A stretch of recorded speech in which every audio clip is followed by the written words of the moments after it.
नमस्कार, मैं मिलन Patel, registered pharmacist.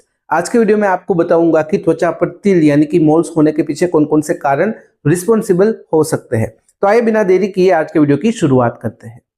Number 1 है जेनेटिक फैक्टर, मतलब कि यह चीज आपको विरासत में मिल सकती है। अगर आपके घर पर मम्मी पापा, दादा दादी, नाना नानी या फिर कोई भी ऐसी व्यक्ति जिसके साथ आपका ब्लड रिलेशन है, उस व्यक्ति को अगर तिल की समस्या है तो आपको भी हो सकती है। तो आपको इस बात का ध्यान होना चाहिए कि जेनेटिक फैक्टर की वजह से भी तिल यानी कि मोल्स होने की संभावना रहती है। नंबर 2 है सन एक्सपोजर, मतलब कि जब भी आप लंबे समय के लिए धूप में रहते हैं तो धूप में जो यूवी किरणें होती है उसकी वजह से आपके शरीर में मेलानिन का सिंथेसिस होता है और तिल यानी कि मोल्स होने की संभावना रहती है। जब भी बचपन में आपको सन डैमेज हुआ होगा या फिर लंबे समय के लिए अगर सन एक्सपोजर की वजह से ऐसा कुछ भी हुआ है तो लेटर ऑन पुख्तावस्था के दौरान या फिर उसके बाद आपको तिल होने की संभावना रहती है।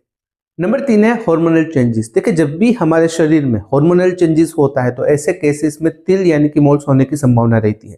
एक हो जाता है पुबर्टी के दौरान, जब भी कोई बच्चा 13 ईयर यानी कि 13 साल से लेकर 19 साल यानी कि 19, जो ये टीन एज होती है 13 to 19, उस बीच में ज्यादातर हार्मोनल चेंजेस होते हैं। तो इस दौरान तिल होने की संभावना रहती है, जिसे हम कहते हैं एडोलसेंट अवस्था यानी कि फेस।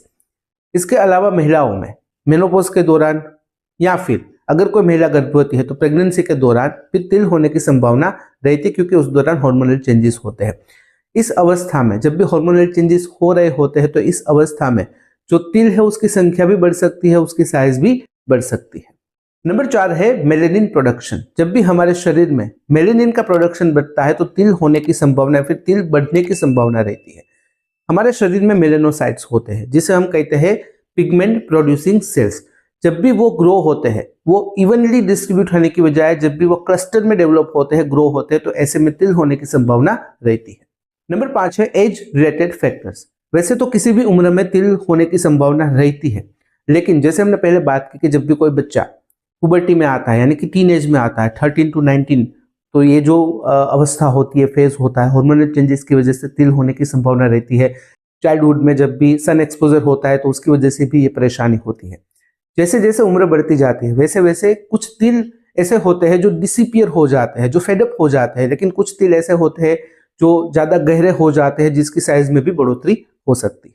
नंबर 6 है स्किन टाइप यानी कि त्वचा का प्रकार। वैसे तो हर कोई स्किन टाइप में तिल होने की संभावना रहती है, लेकिन अगर किसी व्यक्ति का जो स्किन टाइप है, उसकी जो स्किन है वो गोरी है, तो उसको तिल होने की संभावना ज्यादा रहती है, क्योंकि सन एक्सपोजर की वजह से, यूवी रेज की वजह से जिस व्यक्ति की त्वचा गोरी है उस व्यक्ति को स्किन डैमेज होने के चांसेस ज्यादा रहते हैं, जिसकी वजह से मेलेनिन प्रोडक्शन बढ़ता है, तो तिल होने की संभावना रहती है। नंबर 7 है मेडिकेशंस या फिर कुछ मेडिकल कंडीशंस।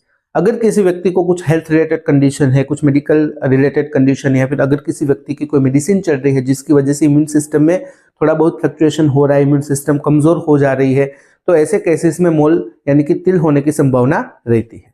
अब यहाँ पर एक सवाल आता है कि डॉक्टर से कब बात करनी है। देखिए, वैसे तो ज्यादातर केसेस में जो तिल होते हैं, जो मोल्स होते हैं, वो हार्मलेस होते हैं, ज्यादा कोई परेशानी नहीं होती, लेकिन जब भी तिल की जो संख्या होती है वो बढ़ती जा रही है, उसकी साइज बढ़ती जा रही है, शेप में चेंजेस हो रहा है, तो ऐसे केसेस में डॉक्टर से बात करनी है।